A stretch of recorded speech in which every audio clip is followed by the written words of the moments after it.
Hmm. Hmm.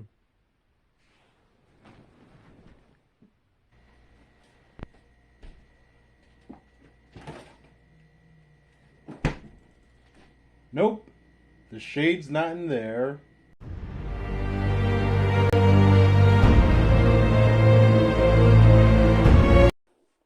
Link to morphing grid. I love that morphing call. Hello and welcome to KamenRider Blackman. And today, well, as of recording this, it is Friday, September 29th, and hopefully this will be uploaded on Saturday. And so, guess what came out today? Power Rangers Cosmic Fury. And once I got home, the very first thing I did was turn it on Netflix. But so, Power Rangers Cosmic Fury, the 30th anniversary of Power Rangers, and supposedly, for all we know right now, the final season of Power Rangers, according to Simon Bennett, the showrunner. But all that information is taken right now. We don't know if it's going to be picked up again, or maybe later in the future or so, but for right now, who knows what Simon Bennett plans on doing or is thinking. But for right now, yeah, Cosmic Fury is the final season of Power Rangers. The end of a franchise. Thinking about that now out loud, it's like, that must be like, it feels like as if I was watching KamenRider Stronger while it was airing, and after that, that's the final season of KamenRider.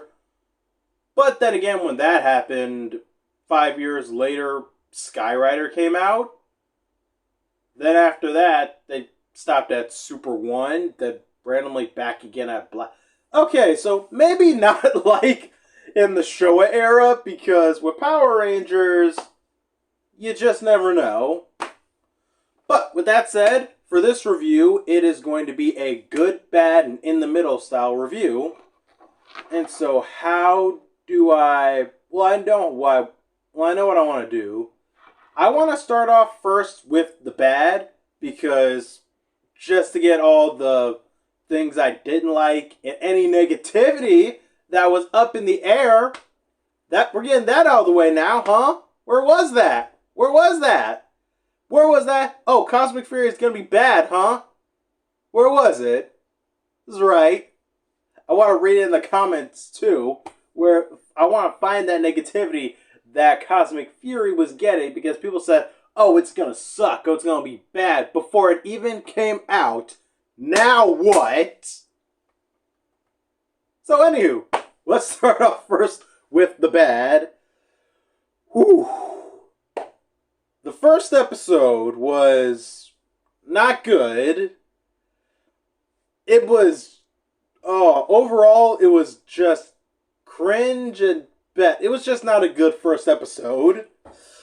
The pacing was too fast. Like, the opening, starting off with the big battle on another planet, that wasn't bad. But it's just that everything happened too quickly and was just... It was, in a way, yeah, it was all over the place. Like, first this happens and that happens. It's like... It feels like everything that was happening in the first episode needed to space itself out. Which is kind of unfortunate, because this show is like 10 episodes. And in all honesty, I feel like it would have been better if it was like 12 or 13 episodes. Because, shoot, what happens? Zato gets lost again. Then Ollie turns evil. And then they find new Zords. And then they meet Billy. Then Mick shows up, which we'll talk about in a bit. Just so much, just too much was happening for first episode. Like, there's nothing wrong with setting up how your show is going to run. Like the very first episode of Dino Fury, Season 1. But the difference is that everything was spaced out. We were building up our we were slowly building up our lore for the Morphin Masters, how Amelia and Ollie become Rangers, meeting Zato. But here, everything happens too quickly and too fast, and it could have spaced itself out. Like, and honest to God, like, another critique I have too is that the setup for the next 9 episodes too, it all just wasn't natural. That's why I mean that's what I mean when I say everything just happens too fast. And also our villains, which we're going to talk about in a bit too, because they made this episode even more cringe. Well, now, I actually have a little side note here for my critiques for the first episode, because while in presentation it was bad, if it was tweaked around some, it would have been better. Now, like I said, in my opinion, if I was to write this first episode, I would have spaced everything out more. Like, where to begin? Well, I think first off, for this, maybe going into the next episode too, have the Rangers slowly losing against Lord Zed's forces. Like, first, it could start off with, I guess, the first, how Zato ends up being lost is from, like, Ollie using the Cosmic Gateway Dino Key, which, by the way, that's a little inconsistent. Like, when he was using an armor Dino Key, he's not wearing the armor while using it, which I kinda don't understand, which leads me to one thing about this show to critique. There are some small last season inconsistencies.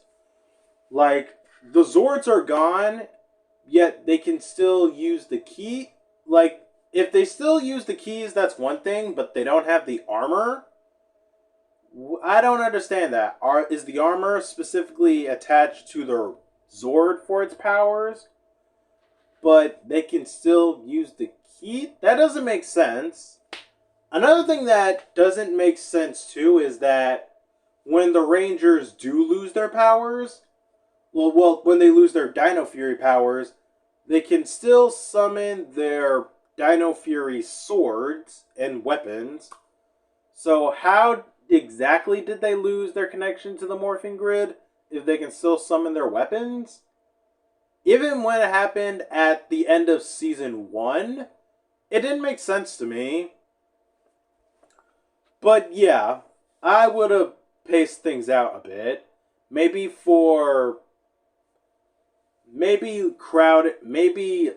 just make things less crowded. Say Zato was to get blasted into a cosmic gateway by accident. That's one way to start. And then maybe instead of Ollie being mind controlled into becoming evil, sure. But maybe have him and Amelia be ambushed instead, and have Ollie be abducted and then brainwashed into becoming evil, like how it was done with Tommy. Well, that's just an idea. And now, honest to God, one of the worst things from this show, from this season alone, one of the failings for Cosmic Fury are the villains. Now, it's not solely because of how they look, although that could contribute. It's just that these villains are terrible. They're awful. I don't even care that monsters from seasons that haven't been adapted yet are adapted into this show. Though admittedly, what I do like about Cosmic Fury is that with seeing all those seeing all those monsters from Q Ranger into this show and the Dino Fury Rangers fighting them, I personally like it because it's giving a middle finger to all the haters. I enjoy that. But the villains, they suck. First of all, with how Lord Zed escaped confinement was because some, I guess, alien arms dealer was, I guess, found him and freed him? How the hell does that happen when he's under the vision of... How does that happen when the Morphin Masters are watching Lord Zed? I don't... Like, were the Morphin Masters throwing like a stag party one night? And, I don't know, someone got a little too drunk, they passed out, didn't notice one uninvited guest slip in and steal Lord Zed? I don't get that. Speaking of... Let's talk more about these new villains, too. Scrozzle... Oh yeah, Scrozzle's back from Beast Morphers. He's there because he wishes he was Finster. And the squid something, I don't remember the female villain's name, and I don't care to remember it. She sucks. She's so... No. And oh my god, she even has a daughter. No, one of the villains has a straight up alien Gen Z daughter who wears a backwards hat and has a selfie stick and posts on alien social media. Oh god, anytime any one of them were on screen, I was like, get away from me. Oh god, it was just... They brought down episodes, and it just... Oh my god. It made me wish they could just hurry it up with them just to get back to the Rangers. Because, honest to god, I'm going to miss these characters. But, actually, while we actually are still on the villains.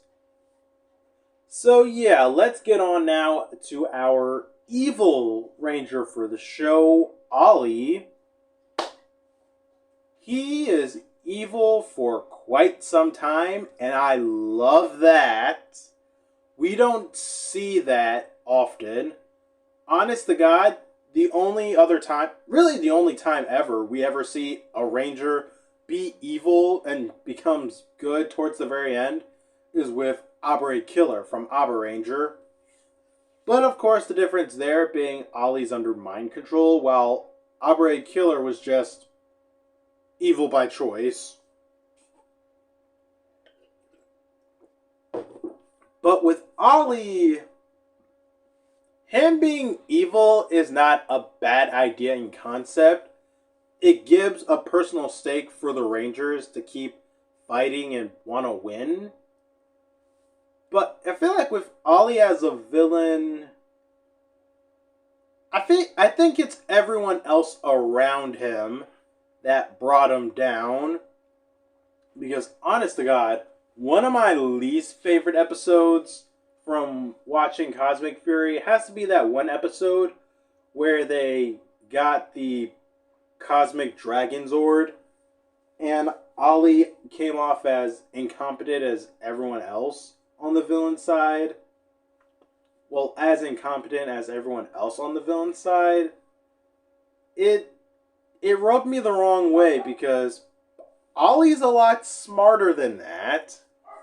And yet when he's evil, he's dumb. Is Spaceballs right? Wait, no, is Spaceballs wrong? Is good, smart, but evil dumb?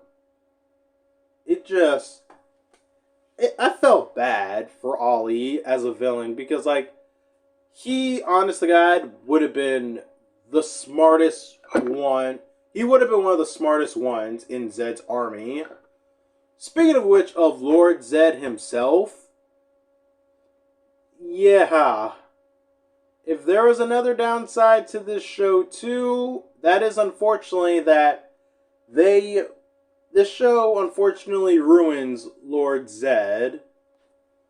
One, the voice is not like Robert Axelrod, so it's like, who even are you?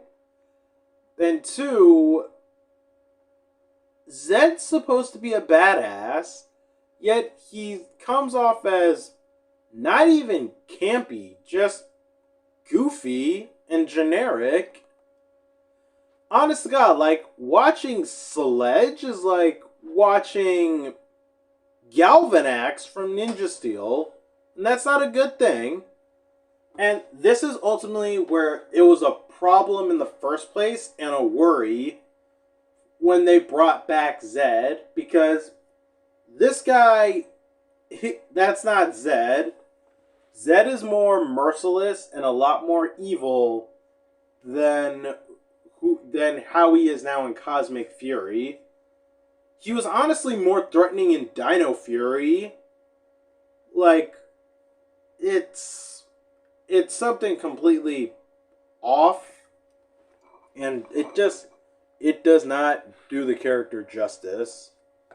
And this is Robert Axelrod's character, one of the people that you can call the man of Power Rangers.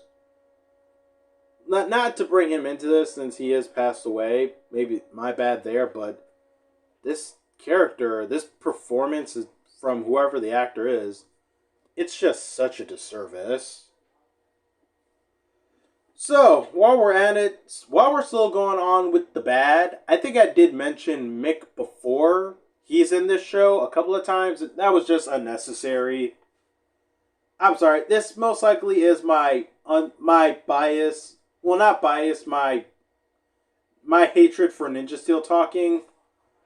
Mick is just unnecessary. I don't even know why.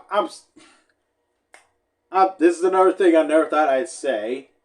But who? Oh God, I can't say it. I really can't say it. I can't say it. I think Helson Henderson is a good guy. I don't want to say what's on my mind. It's that he's a good guy. I'm not going to say it. But Mick, though, Mick is unnecessary. Like, he first comes in with Billy, but after that, it's just Mick out doing his own thing. And they even give him his Ranger powers back. Why? That makes it even more... Why? Who asked for that? Who in the writer's room liked Ninja Steel? Oh my God, it's just... Oh, while we're at it too, like I said, this is the bad, so... Yeah, let's... Ooh. There's a part in Dino Fury... Okay, here's where I want to go. My mind's all over the place, still thinking about Mick, but now that I'm on something else, as we're still on the bad, eventually the Rangers are separated from Earth, so Lord Zed takes over Earth. And while other Power Rangers teams do fight back and resist, they eventually get screwed over and defeated, and I guess taken in as prisoners. I can't... for some odd reason, that doesn't sit well for me for a particular reason. Like, all the Power Rangers ever just losing to Lord Zed. Mind you, that does give Lord Zed some points, but every Ranger team out there, it just didn't sit right with me. Thinking about, I don't know, Mystic Force, Jungle Fury, maybe some other Rangers, like the Space Rangers or Lost Galaxy. They're on another planet. They can come and help. The Alien Rangers, they can come and help. Like, all of them being defeated by Lord Zed.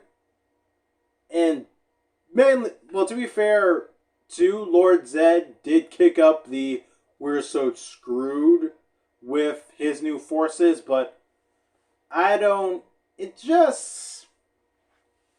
It's kind of like It's kind of like from the finale of Turbo, when Divatox's forces beat the Rangers there. It doesn't sit well because look at Divatox as a villain. But for Zed, I'll say at least this. He has a whole army on his side, literally, to overpower and out-armor the Rangers. Despite the fact that it's being a bajillion Rangers to him.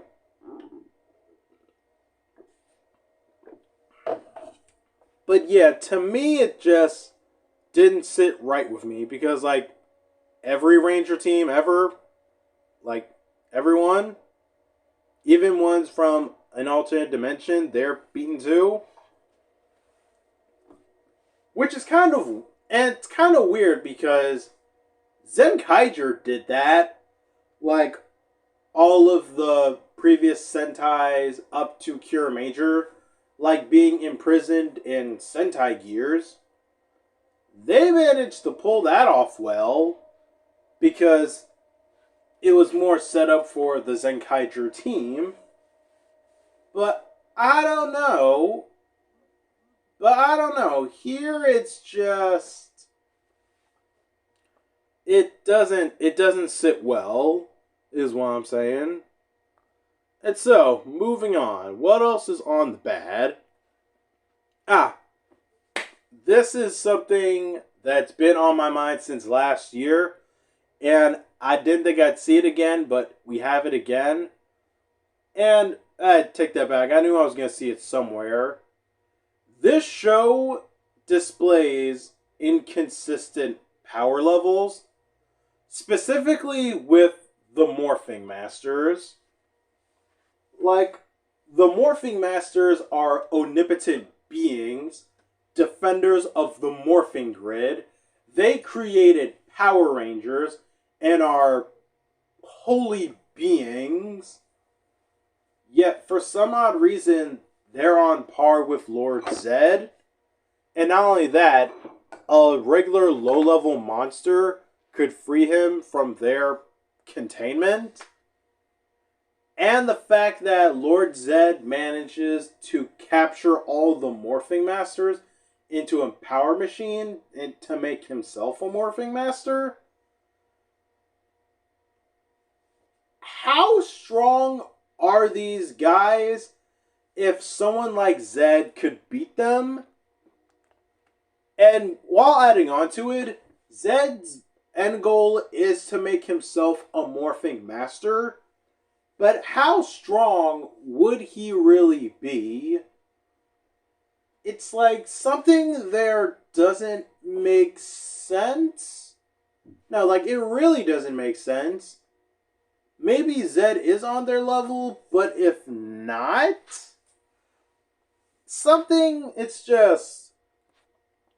it just doesn't make,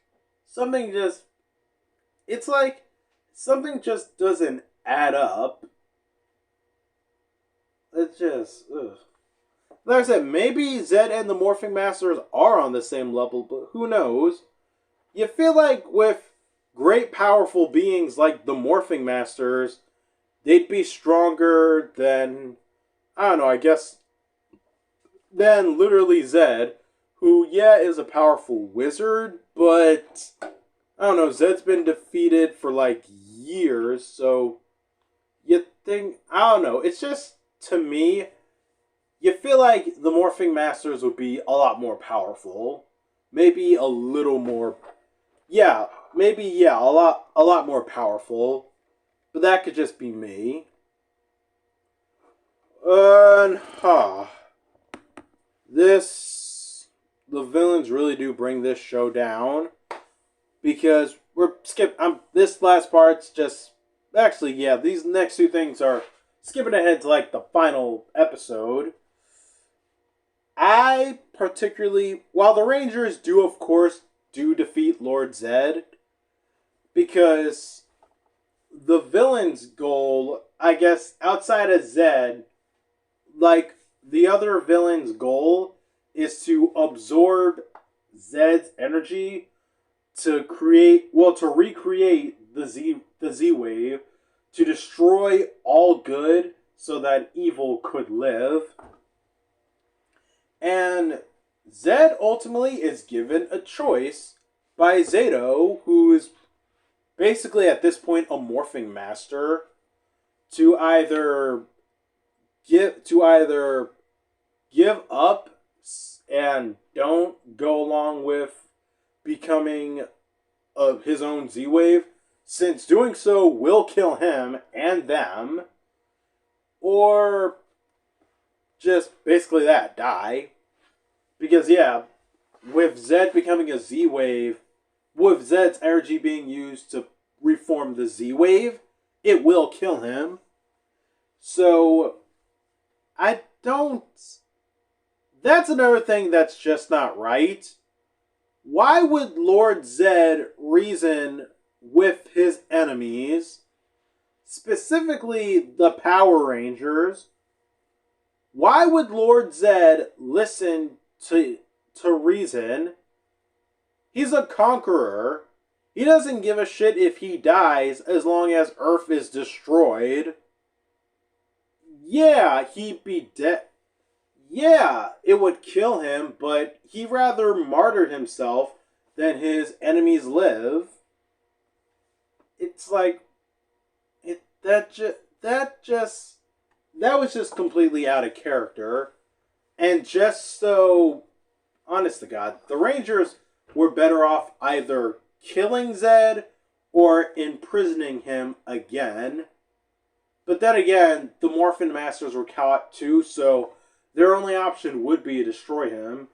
But with him as a Morphin Master now, it's just so much. It's just all so Red could... All that so Zed could... I guess you can say just so Zed could suffer through his own version of hell, supposedly.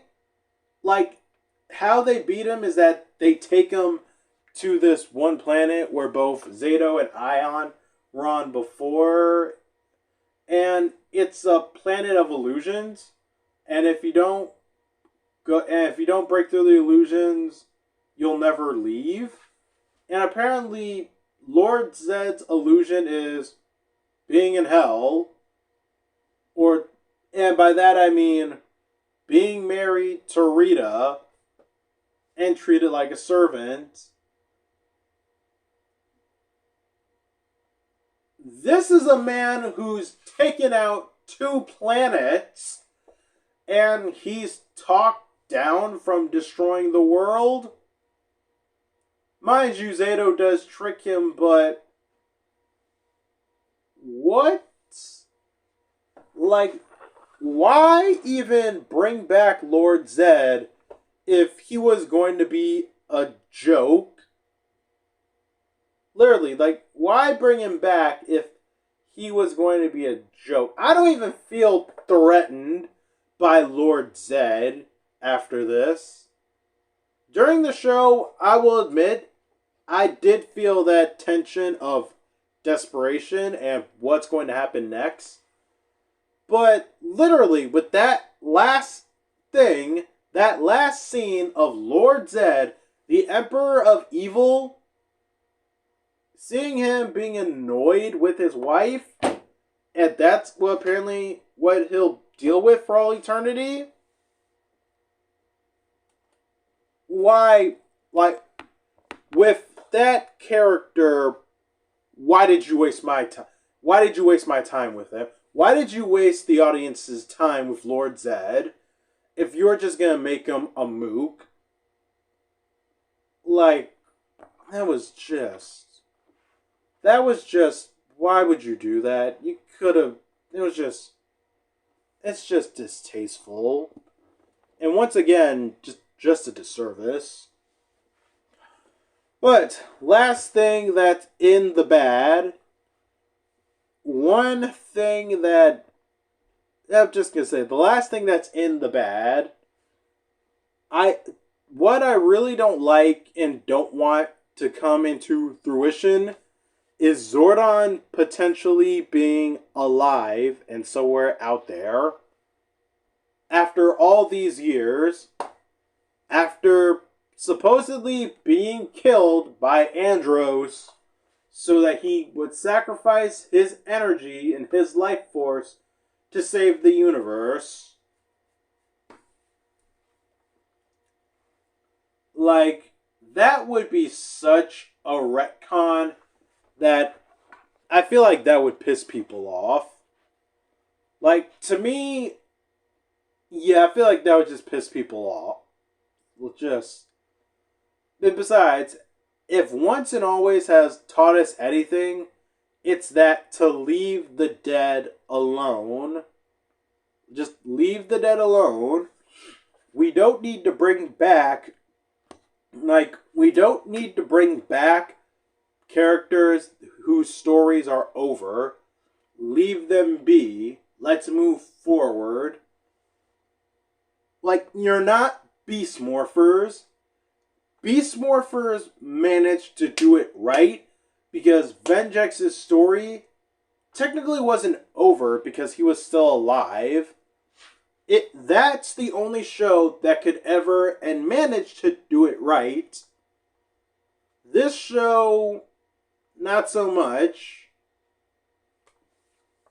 And let's be honest, do we really want Zordon back?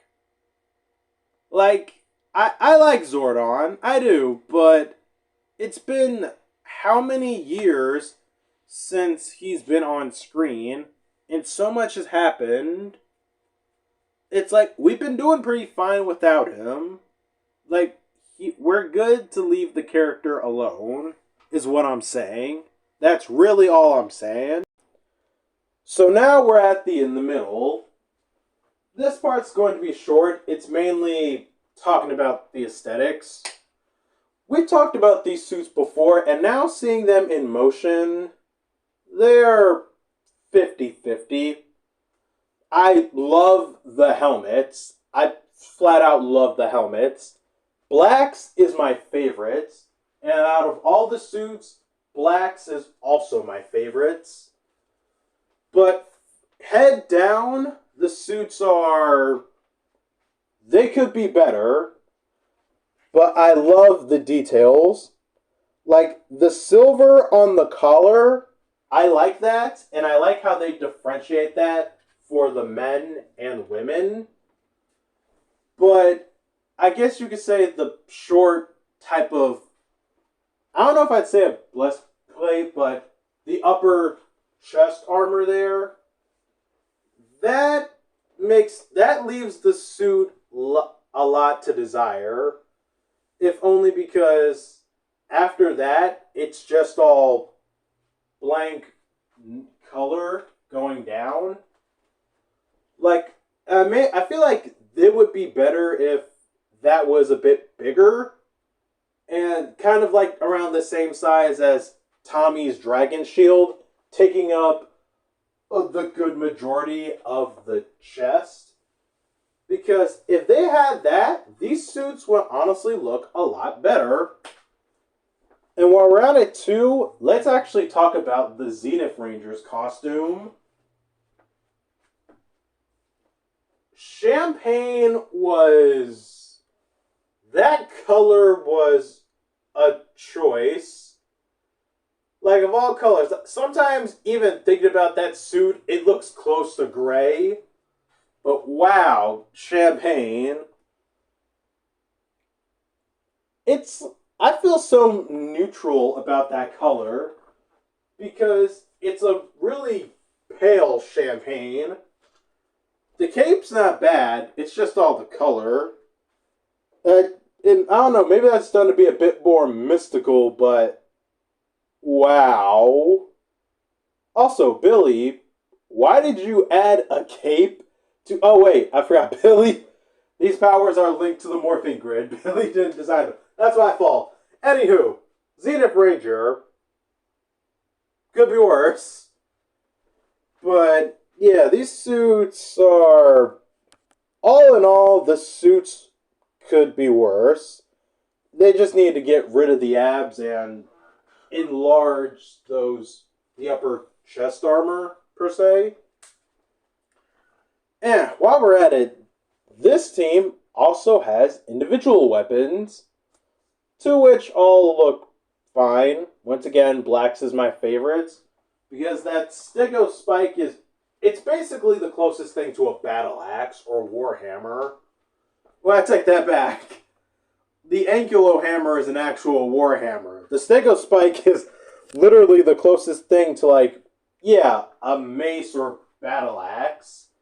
Maybe more of a battle axe because it's sharp and there's nothing particularly round on it. But lastly, while we're still talking about things, well, wait, we're basically on aesthetics now. Let's talk about the Morpher. I'm still not the biggest fan of the Morpher. That should be more in the bad, but it's not egregious.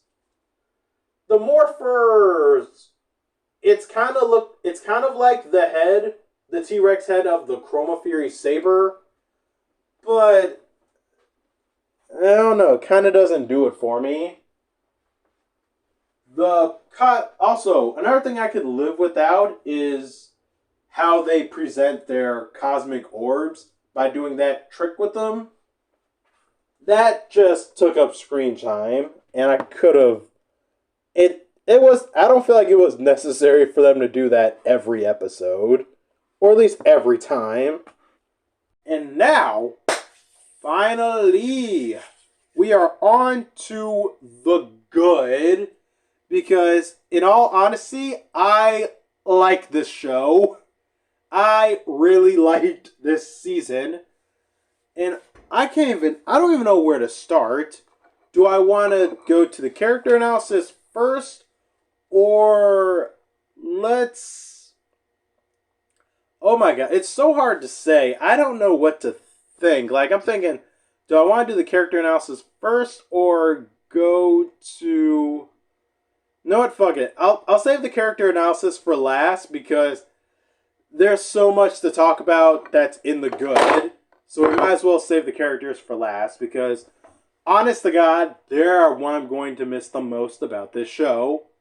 So, the good, Billy, like the original Blue Ranger coming back for this show, I enjoyed it. While he wasn't a mentor, he was a helping hand who helped out how he could. And shoot, he created the Cosmic Fury Rangers. Awesome. I also liked how he wasn't out on the field with them too often too. And he mainly to go help out his team. Which I truly liked because it gave, well, the current team, of course, God. Yeah, of course, it's awesome to see Billy again, and he can really kick ass and own it with his Power Lance. He's there I guess you can say he's there to be the extra ranger.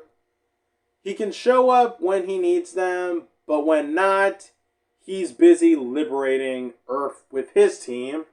Which is great because we can see the current team, the focus, we can see their time to shine. To which I enjoy. But yeah, Billy was awesome. And what else is in the good? Oh yeah, Ollie's new evil suit.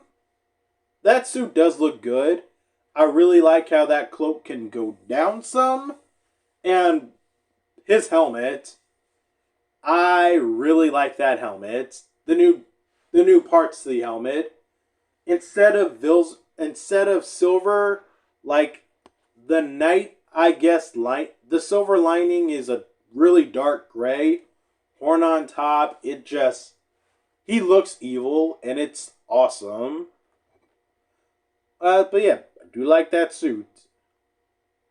And Ali being evil for most of the show until the second to last episode, I've already talked on that. I thought that was a great idea. Perfect. And another thing to appreciate is wow, people would have rather the suits be adapted into Cosmic Fury. To which, by the way, ha ha ha, look, y'all. I do like how minor traits from Q Ranger were adapted into Cosmic Fury.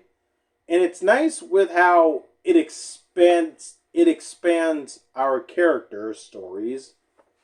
Like Ion became Spada, like he became the cook of the team and on the ship for when they're out in space, which makes sense because he does own his own cafe. And even Zato's story is adapted into, I guess you could say, no, I want to say Tsurugi's story is sort of adapted into Zato because Zato, first he comes back as, I guess now we can call him the Ghost Ranger. Once he's blasted onto another planet, he's close to dying again, and then being inside of a tree heals him. This is on a planet called, I guess, Lebanon. Oh, nice. I remember the name. But yeah, the tree heals him. Zato's back in top shape. But he now has magical powers. And anytime he uses them, it drains him of any energy he has at the moment.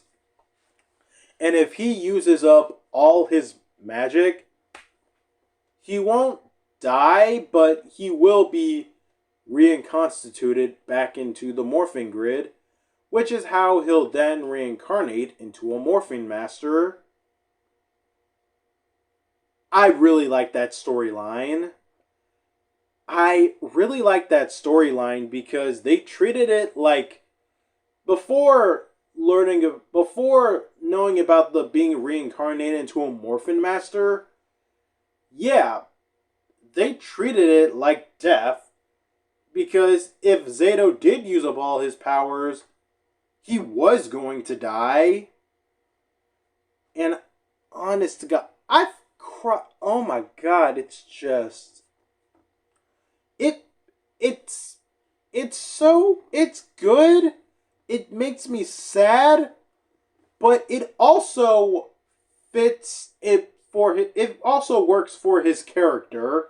He's knightly, and the finale, Dino Fury, honest to God, another highlight to his character, willing to sacrifice himself for his friends. But in this case, he's willing to sacrifice himself, but he still wants his friends to carry on. Because anytime Zato did use his powers, he did it, well, to help however he could. Like, and mainly just to be nice. Like when, by the way, Mucus and Slither come back, and Zato uses his powers to turn Mucus back into a monster because Mucus turned into, well, he used a wishing thing to turn into a, well, she used a wishing thing to turn into a human.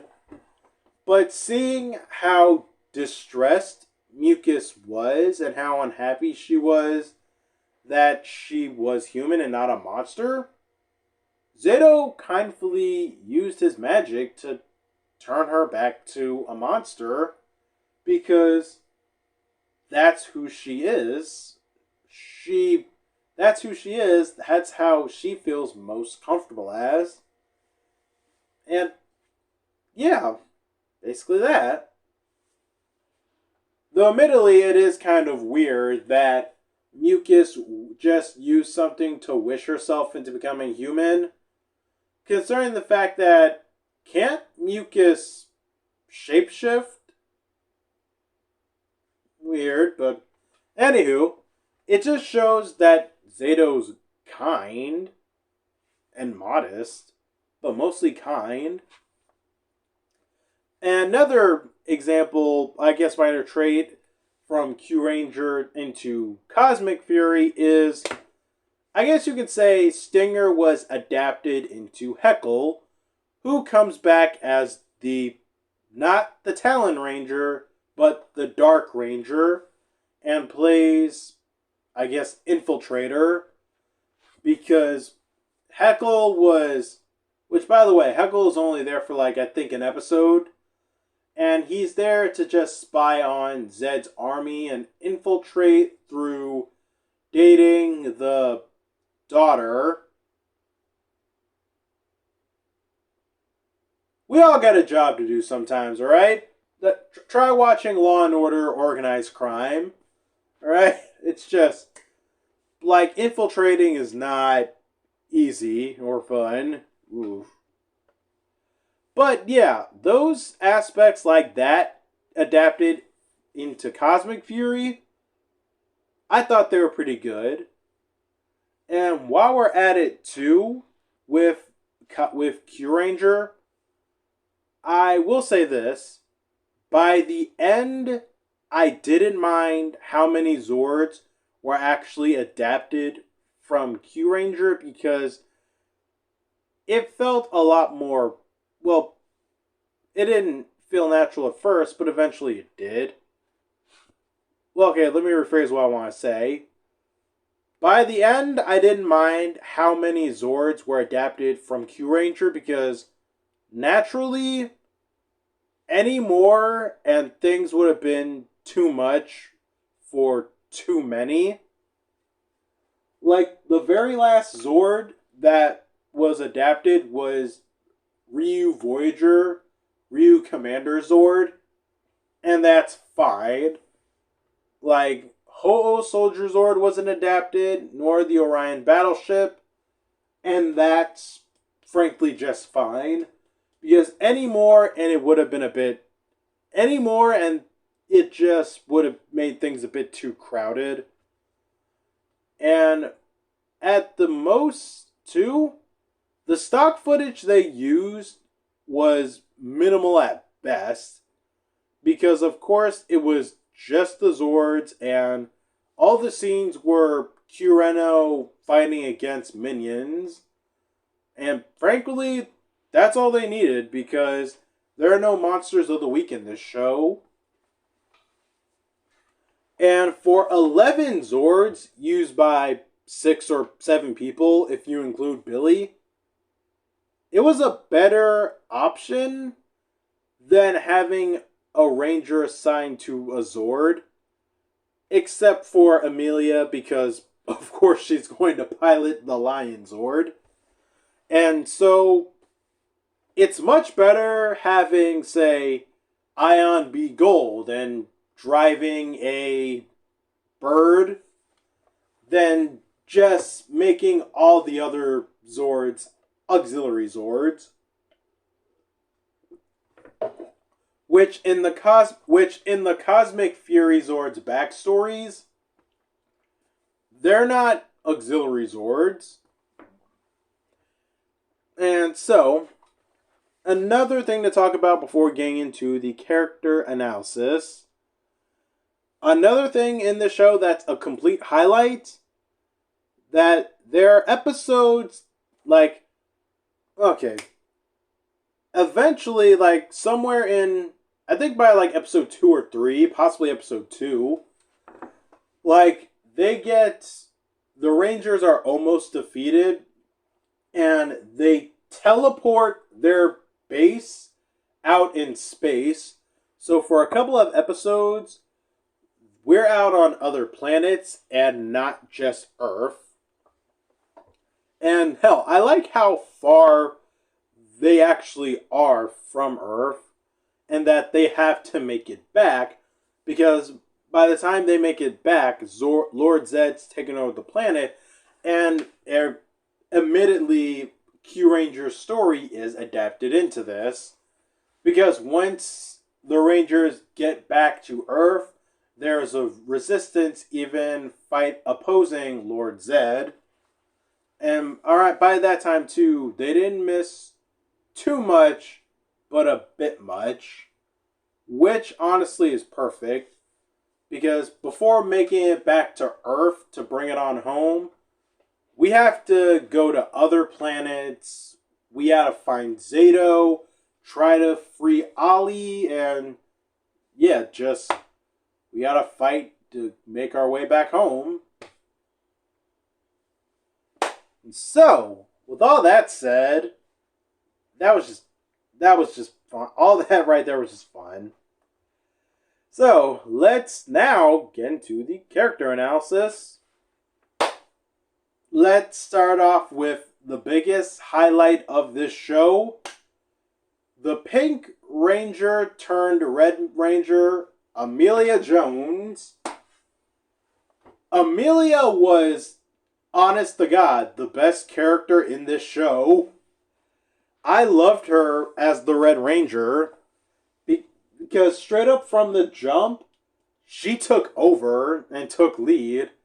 She managed to bring everyone down, rein Ion in sometimes when he's worried about Zato, and just she took control of the situation and ran with it. And honestly, that made her into a great leader, always looking out for everyone and having everyone look out for each other. It's great. And in all honesty, it makes sense too that she became a leader, because she was one of the first few Rangers. Well, she was one of the first few people to become a Ranger along with Zato. And with Ollie not there, seniority, you can say, falls to her. And she ran with it. I love it. I really love it. Amelia was just fantastic. She's honestly like now one of my favorite Red Rangers. And oh my god, dude, I loved her reaction to her now being the Red Ranger. Because it was, while other Rangers beforehand, when they become a new Ranger, they're excited because new powers, new journey, whatnot. But with Amelia, when she realizes that the morphing grid chose her to become the Red Ranger, she's in shock, but not in a good way. Like, she's worried that Zato's dead, and so she was chosen to be the Red Ranger. But just, she became the Red Ranger first out of complete, I don't want to say hesitance, because it's not like she had a choice. The morphing grid chose her to be the Red Ranger. But when she realized her new color, she was hesitant as hell at first, and also a little scared. But with action out on the field, it showed, yeah, she's worthy for the title. She's awesome. And so, let's move on now from Amelia to Ollie. He makes this show personal, with him being a bad guy throughout, especially for Amelia. Right off the bat, she's girlfriend of the century, but with Ollie, I still like Ollie and the growth he went through in Dino Fury, and in Cosmic Fury, while he was evil for some time, once he stopped being evil, everything just hit him at once. And I liked it because it was brought back down for him to realize everything that he's done wasn't his fault. And I don't think I even said this before too, but I really like Ollie and Amelia as a couple. They look nice together. And in a way it makes sense too. Like, spend all that time together with someone, eventually, you can say feelings do come up, especially for those two. And opposites attract. I just always liked their relationship. But with Ollie as a character, I liked him in Dino Fury, and I still like him here. And so these next two characters, let's talk about them both together, since their stories do align together. Izzy and Fern. To which, by the way, Fern, Izzy's girlfriend, also our first official Orange Ranger and our first official female Orange Ranger. Phenomenal. Just straight up phenomenal. I loved I loved their story. Like, everything that happened with them makes sense. Like, Fern was brought out into space by accident, by pure accident, because she was going out to check up on Izzy because she was busy with Ranger stuff. And that accident turned into a miracle because Fern showed that she can honestly help out and even hold her own from when she helped out Solon ultimately. Shoot, that's why the Morphing Grid chose her to be a Ranger. And shoot, let's even talk about Fern's suit. It's a recolor of Amelia's, but orange. And spiky top on the helmet. Because apparently her dinosaur is Solon. Ankylosaurus. Whatever the hell Solon is based off of. Fuck it, I don't care. It's our first legitimate Orange Ranger, and I love it. But yeah, I like Fern. She's sweet. She's helpful. Honestly, she's great she's great for also balancing out Izzy, who honestly at times needed to be balanced out with all the stress of trying to save the world all on them. Plus her girlfriend being there, she's afraid of her being put in harm's way. Yeah, she needed a couple of moments to say, relax. I just really like them both. I really like them as a couple. Honest to God, everything that happened and it just felt so sweet and natural. I loved it. I really love it. It's just so, I like them both. I ship them. It's fantastic. But next, Javi. Javi actually gets stuff to do in Cosmic Fury. Like, and it's a major upgrade. I want to say upgrade. It's a major bonus from his time in Dino Fury because, well, he had both of his limbs in Dino Fury, to which, by the way, I give all the props in the world that well, first off, with his new arm, yeah, no, that he doesn't magically just get a new arm. No, his arm got blown the fuck off trying to by freeing the new Zords, because they had the Master Red staff and they used it to free the Cosmic Fury Zords.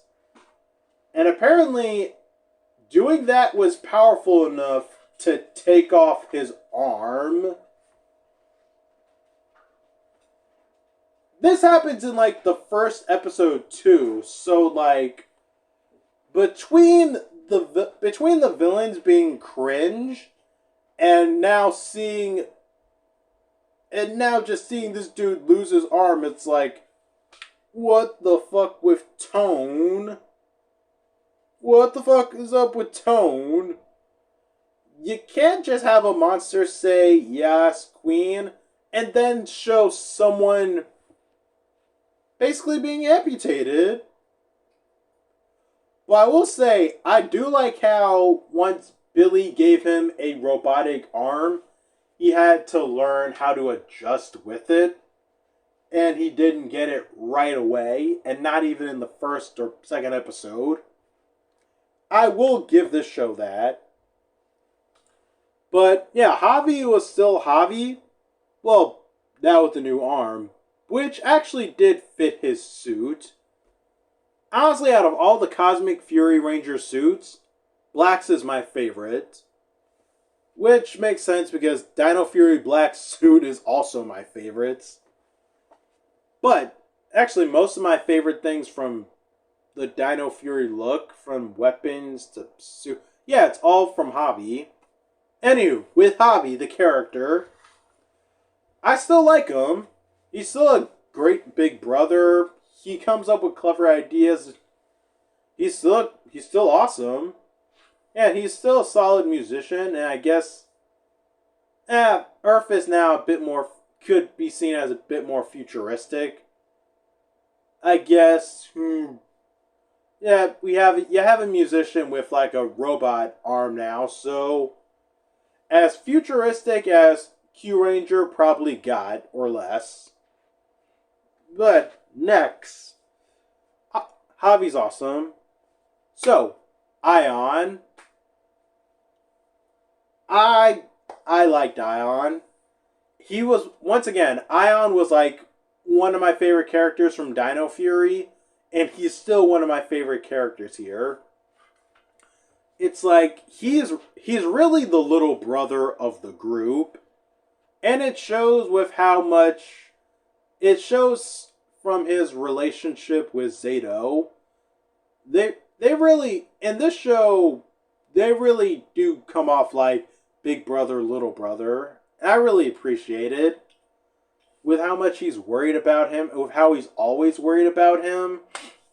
It shows that Ion truly grew up. Like, last season, you can say he was a bit more immature, but in Cosmic Fury, he grew up. He became more serious. Which makes sense, too, because he was a knight, but as a person, he became a lot more... Yeah, basically that. He became more mature. And in all honesty, like you can say, closest thing to military life will do that for you. When you have friends, and the closest thing to family risking their lives and could be gone the next day, like, you can't just be all smiles all the time. You gotta be serious. And with Ion, I appreciated from him. He was still the jokester at times, and that was frankly still needed. In all honesty, he's one of my favorite Six Rangers, too. Even if in this show he isn't considered a Six Ranger, still one of my favorite characters. Which, by the way, that reminds me, that's still a video idea I want to do. Top 10 Toku characters. Because I definitely know Ion would be on that list. But, am I forgetting? Nope, we are up now to 7. So, let's bring it on home with Zato. Zato, awesome. He was a great Ranger last season, and even a great Ranger this season. It's just, I really liked his story here. Because he was still the same, but more. Willing to fight and die for the cause. Because keep in mind, Zato does die literally before, an episode before the final episode. So yeah, Zato does die, and the team, they keep fighting without Zato. Like, this team is down a Ranger, and yet they still go on because that's what he would want. Honestly, for a good majority of this show, Zato's not there. And honestly, that was a great thing because everyone grew up, everyone stepped up to the plate, and they acted exactly how Zato would, in a way, nightly, and it's perfect. I really liked Zato's story in this show, and him being reincarnated into a morphing master made sense. Though, although admittedly, with the morphin masters, I guess bringing him back to life, I'll admit that's a little half-assed with how he was eventually going to die. But he came back as a morphin master, and now I guess the show ends with him basically going off with the morphin masters. Still remembering that line, cool, cool, coolio. Cool, cool, coolio. This show, I felt so emotional with this show. Honest to God, because, honest to God, like this show, I'm going to get emotional in a little bit, like right after this, after I get my thoughts out now. I love this season. I really loved this season of Power Rangers. It was phenomenal. From the characters to the story, seeing, I don't give a fuck if the Q Ranger suits weren't adapted. Honest to God, I don't give a fuck that they weren't adapted. This show still stands great on its own. And honestly, if you can't get over that fact, don't even bother watching. Don't even bother watching this video. Bail right now. Just bail. Like, if you can't get over one thing that you wanted that did not happen, just stop watching this video right now. Because frankly, oh crap, I'm going to make sure to add a clip in this right now. It doesn't matter what you think! There you go. It doesn't matter what you want. But yeah, I would definitely recommend watching Cosmic Fury. Not just because it's the final Power Ranger season, maybe for a while, but because this story was solid and phenomenal. Fantastic. The characters become more stronger than before, they're powered up for more, and they evened up the score. Cosmic Fury did it. And to celebrate 30 years of Power Rangers 2, what better way to do that than basically by being in Space 2.0, literally escalating the threat and the Rangers still being able to take it on. And shoot, it's a high level of a threat too, with hearing about previous Ranger teams stepping up to liberate as well. To which, by the way, when in the final episode, when I saw previous Megazords just come out to take out enemy ships, best thing this show could have done, just to show that the other Power Rangers were helping out too. And we actually did see some previous actors as well. As mentioned, not just Billy, also Mick and Heckle. And I loved seeing the Yellow Ranger in the background in the Megazord cockpit because I know that's Ming, one of my new favorite Yellow Rangers. But yeah, this show needed that, and just this is a great show. In all honesty, two things bring this show down. I take that back. 3.5 things bring this show down. The first episode, the villains, and not so much the final episode, but how Lord Zed is defeated. those things bring the show down a couple of points. But this show was still fantastic. I definitely would recommend you to go and watch Power Rangers Cosmic Fury. Because if you like Q Ranger, there are definitely elements in Q Ranger that you'll enjoy. Because best believe, they did adapt Q Ranger into this. And that's awesome. So, that's about it. Go and watch Cosmic Fury. And shoot, watch this show and just basically that. Go watch this show. Not right now, afterwards, okay? You can go and watch Cosmic Fury after this video is over. To which, right now, there's no more review. That's all done. This right here is all personal message. Because this is the final Power Rangers season. Will it be picked up again in the future? Who knows? But for right now, this is where we leave things off. Like the end of a franchise. Honestly, at least the show ended on a high note. Triumphant against all evil in the universe.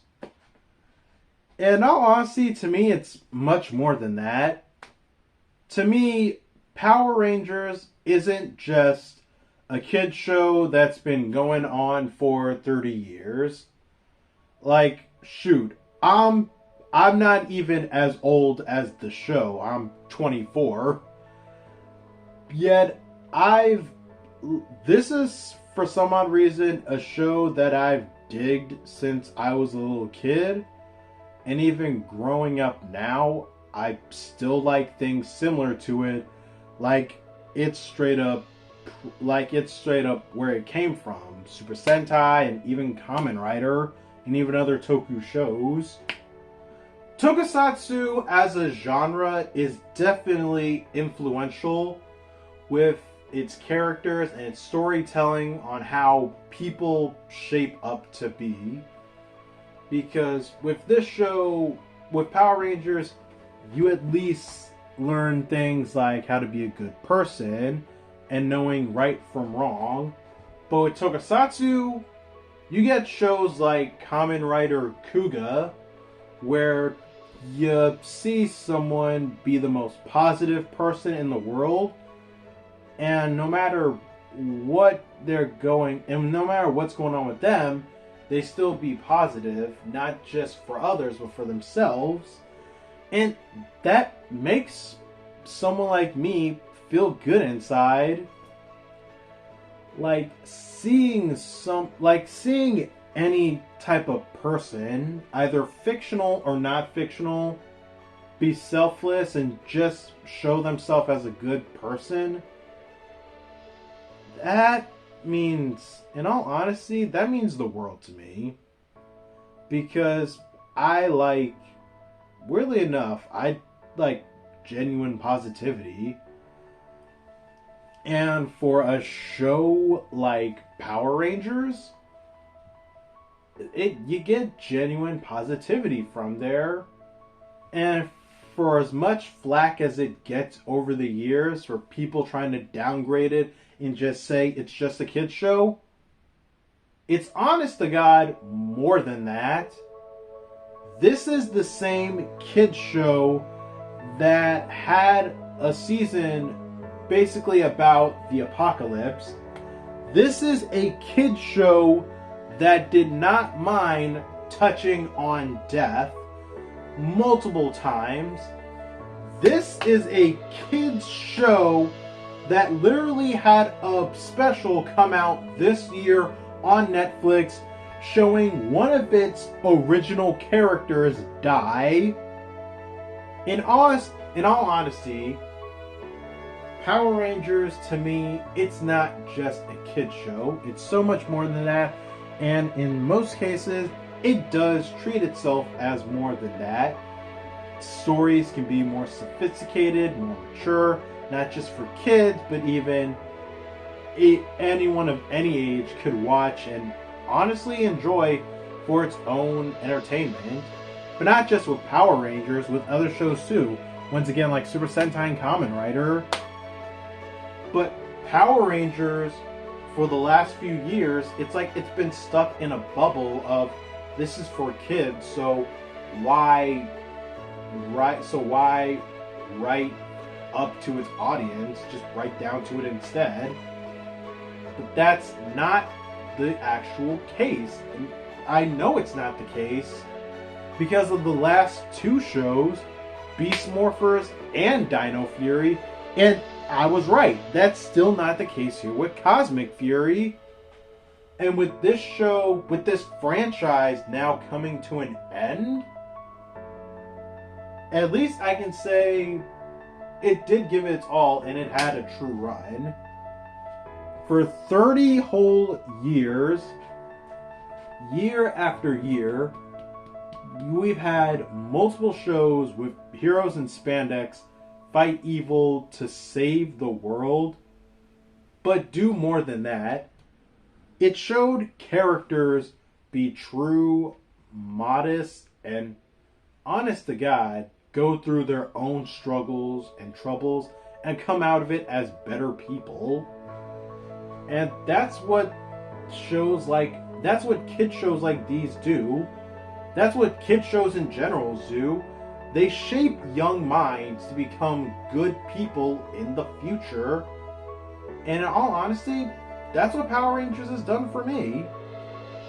And shoot, try to imagine being a kid and liking Power Rangers. You don't think other kids would find you to be a bit strange? I stopped feeling strange about myself and what I liked literally a couple of years ago when I saw Guy Ikari Gokai Silver in Gokaiger, a Super Sentai fanboy literally living his dream. That to me was the best thing ever because it made me not feel alone. Shoot, even years later, meeting friends like Thomas and even going on certain Facebook groups, they make me not feel alone. I can actually share my opinions with other people and actually be excited for when someone agrees or disagrees. I find that to be fantastic. And so what do I say about the show that I've loved and watched ever since I was a little kid, now not going to be on anymore except for on Netflix, or at least online if I want to just watch an episode. Hell, I have a tradition every year on my birthday. I watch an episode of Mighty Morphin called Happy Birthday Zach, because it was a random thing I did one year on my birthday that apparently now I just do every year. I should really do a review of that at some point. Maybe this year for 25. But I guess now what I'm trying to say is, Simon Bennett, I thought I was going to knock you down a bit for this review, but instead, good on you. As a Power Rangers fan, I appreciate the work you've done, and I'm just, thank you very much. Thank you for actually caring. Thank you for actually giving a damn about this franchise, because the last company most certainly did not. And for Hasbro as a company with Power Rangers and how they view things right now, that's on y'all. Like, y'all chose to spend money on this. Like, that was on y'all. Y'all chose to spend money on this brand, and the fact that y'all didn't do too much with it, that's on y'all. And I mean specifically with the toys. With the show, either way. My point is, y'all spent y'all money. That's on y'all. But yeah, for this show, just no longer well, who knows when we'll see another Power Rangers season. But if Kamen Rider has taught me anything, it's that heroes like in Tokusatsu will revive as many times as needed to fight evil. And so who knows? Maybe after something like Cosmic Fury, Power Rangers will revive again somewhere in the future. And hopefully will shape young minds to become great people. Honestly, like how it did for me. With that said, we can put it to bed on that note. And so, thank you guys for watching. Please do not forget to like, subscribe, share this video, tell your friends about KamenRider Blackman. To which, speaking of which, for my next review, it's not going to be out for a couple of, well, it's late September now, so we're not gonna be seeing another full show review for a good 3 months, because next I'm doing Ninpu Sentai Hurricaneer. But that's not all. I'm not just doing Hurricaneer in December, but we are going to close out the year of 2023 with Hurricaneer month. So look forward to that, because I'm going to have so much fun. Either right now or, well, definitely not right now, tomorrow or sometime, I'm going to start watching Hurricaneer. And so, thank you guys for watching. Look forward to Hurricaneer month, and just may the power protect you all. Thank you, Power Rangers.